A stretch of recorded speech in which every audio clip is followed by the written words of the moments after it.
Hello friends, welcome to the space where we heal, hear God and shine anywhere. Today I want to take you through my journey of coming to the USA. I would say this journey began like 7 years ago.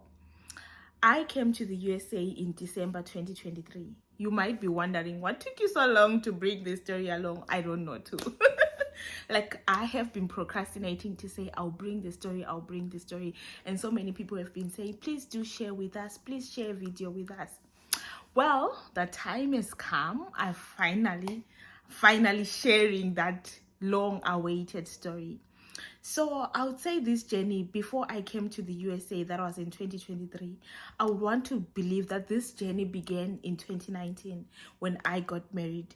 I guess I'll share that other part in later videos. So when I got married in 2019, I started to hold on to something that I really wanted for God to do it for me. And if you keep watching and you stay within the family, you will definitely know more about this. So because today is all, I'm just going to be speaking about my journey to the USA. And I'll speak of that before journey later on in the next videos. So do subscribe, like, comment and share, and stay in the family. Let's shine anyways together.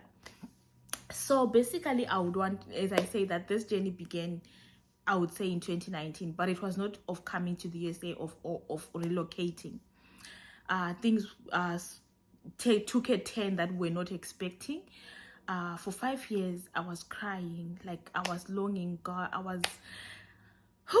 It was a lot. Like I kept on, like when you dwell on something that you really want God to do for you, that it becomes an idol and you forget the other things that matter so much, and you even forget, like you just become so consumed, like you forget about other things that you're supposed to focus on in life.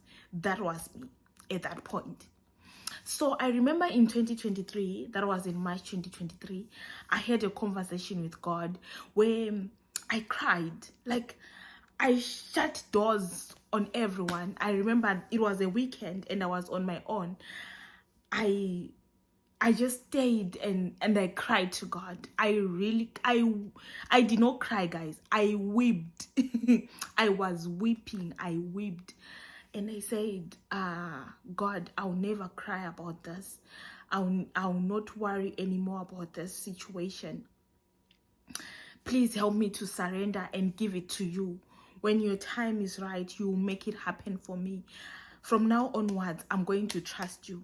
And I can tell you guys, I heard God telling me that I was waiting for you to surrender. I heard God clearly saying, I was waiting for you to surrender. I was just wondering what kept you so long. And it reminded me of the story of the Israelites who kept on wandering in the wilderness because God was waiting for them to change their ways. The promise was there of them going to the land of milk and honey. But because they were not ready for it, they kept wandering in the wilderness. And that was me. I was wandering in the wilderness for that long time. So when I surrendered at that time, I surrendered to God and I said I will not cry about this anymore. And I just started to pray for direction and clarity. And guess what? All those 5 years behind, I was praying for direction. I was praying for clarity. But it never came. Why? Maybe actually I want to believe that it came, but I did not receive it because I was so clouded. My mind was clouded about other things that I was concentrating on. So it was so hard for me to hear what God was saying or to see the direction that God was taking me. So then when I finally surrendered, I prayed again for that direction and clarity, and it was now more clearer because I'd removed that thing that I was consuming so much and that was taking so much of my time. And when I did that, did God not just show up and show off? So what I wanted to do, I wanted to apply to Australia or Canada. Those were my first like 2 countries that I really wanted to go, because yeah, for my own personal reasons as well. So I wanted to go to Australia or Canada, and I started to look for scholarships. I started to look for places in Canada and scholarships. I was applying. I kept on applying, guys. I was applying, and then for unfortunately I was getting rejections. And then I had a dream. I had not even thought about the USA at that time.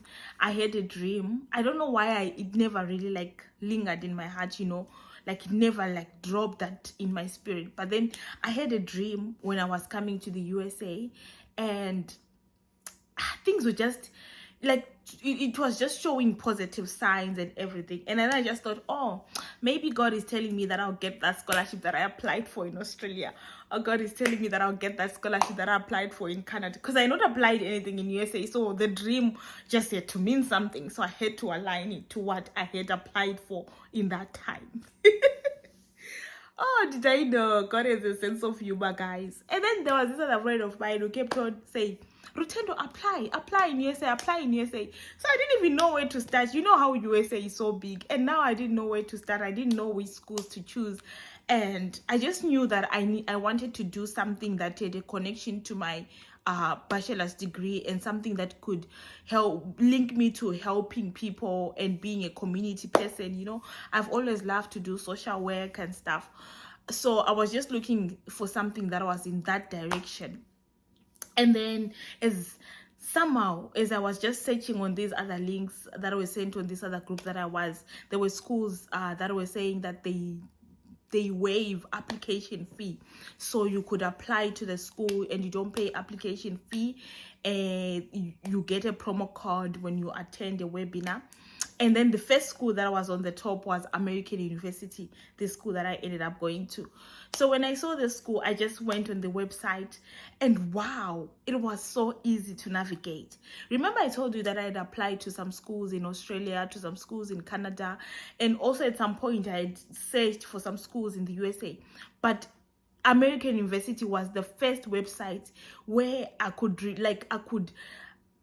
it was able to relate to, like, it was able to move from one point to another. I was able to understand what was happening. I was able to understand the programs. I was able to understand, like, they had listed everything. I didn't need to inquire about anything from the admissions office. Like, everything was there. The cost, the requirements, how to go about things, like, it was just laid out. I was like, wow, I think I love this school. I think I would do well in this school, because the communication wise is just so awesome. So it didn't take me time. Within 2 days, I had handed in my application and I submitted it. And they'd say that they will respond within like a month. That's what they had said. So now also I also applied to another school in the US as well, but in another state. I applied to another school. So this other school, they required an application fee. I think it was of $60 or so, if I remember very well. So I had also applied, and now they were just waiting for me to pay the application fee. But someone was like, okay, let me wait to hear from AU. If I don't get anything from AU, then I will pay the application fee of that other school. So 1 month passed, and that time I was praying. You know, I'm like a child dependent on God. Like, I cannot do anything without God. I've tried before and it has not worked, and I've always seen that every time my things work, it's because I've included God in it. So I was just praying, and the month passed, no response from AU. I'm like, so what do we do now? I didn't know what to do now. And then I remember my husband saying to me, because I was now saying, let me just pay the application fee of this other school, because I don't think I will get a response from American University. Then I remember my husband saying to me, just wait until Friday. And then if they don't respond to you on Friday, then on Monday you can pay the application fee. I remember agreeing. But then in that week, I don't know if it was the devil or what. But something kept on saying, I think you need to pay that application fee. You're going to lose out on both the schools. You need to pay that application fee. You cannot wait for Friday. On Wednesday, I gave in, guys. I paid the $60 to that other school. And guess what? Like my husband had said, on that Friday, like my husband had said, on that Friday, I received an admission. I received an admission from AU. Guys, tell me about not being patient and not waiting on God. Tell me about not being patient and not waiting on God. And I got a very good scholarship. And wow, God is so good. And I remember when I did that application, I didn't have money. Even that $60 that I paid to that other school was actually more like a real sacrifice. I could have saved that money and used it for other things. But because I did not listen, it went to waste. So I did not have any money, and I remember at some point I wanted to stop applying because my focus was on getting a scholarship that will fund me from everything.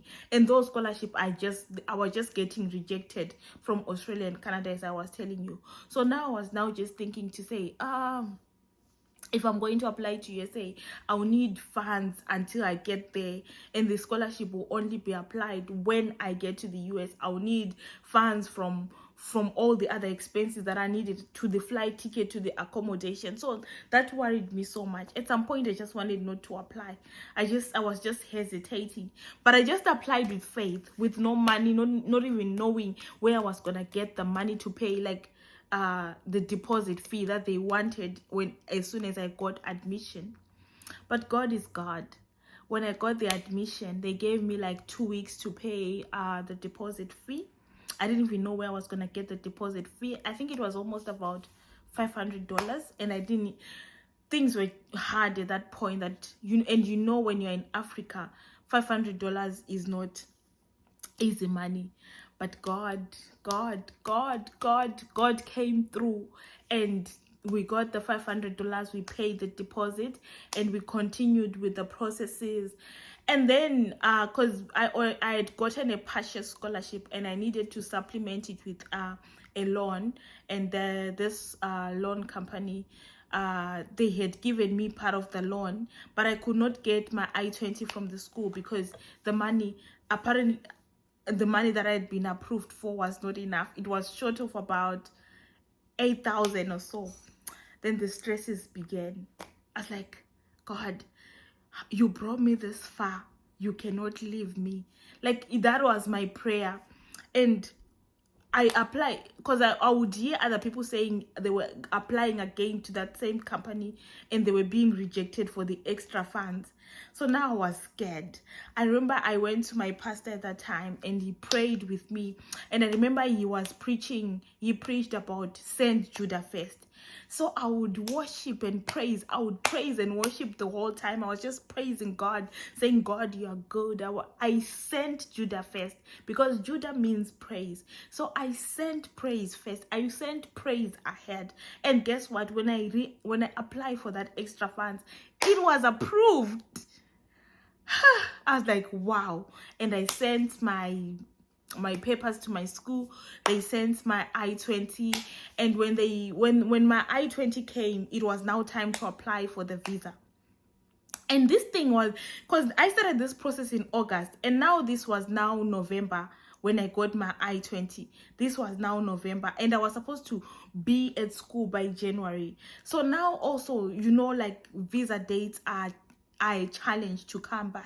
So now I was now worried about the visa date. When I went on the websites to look for the dates, there were no dates. The whole year there were no dates. I didn't know what to do. So I was like, okay. I kept on checking, and then I applied to other neighboring countries like Swaziland. I got a date in Swaziland. And now I was thinking of the expenses of traveling to Swaziland and coming back and all the up and downs. It was stressing me so much. And I told God, and I said, God, I don't want to go through this stress. God, you said your blessings, they come with no sorrow. They come with no challenges. Things flow when you are in there.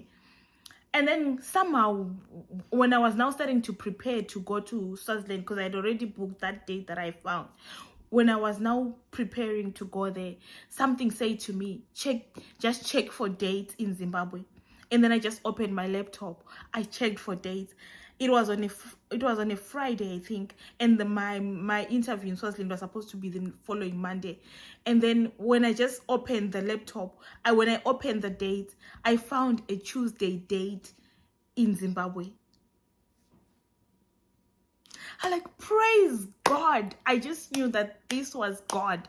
And then I took that date. So now when it was time on Monday, that I then canceled the date in Swaziland and then confirmed my date in Zimbabwe. So now when it was on Monday, I had to travel because I live in Bulawayo. I had to travel to Harare to the embassy. And when I left home, I think I should end this video here, then I'll continue my visa, how the visa interview went and what happened, because something happened again. Like, it was like the devil was just bringing detours in front of me just for me to give up on the journey. So I don't want this video to be long, so I'll do a part 2 of this video. Stay tuned, subscribe, like, comment and share, and stay within the family. Be blessed.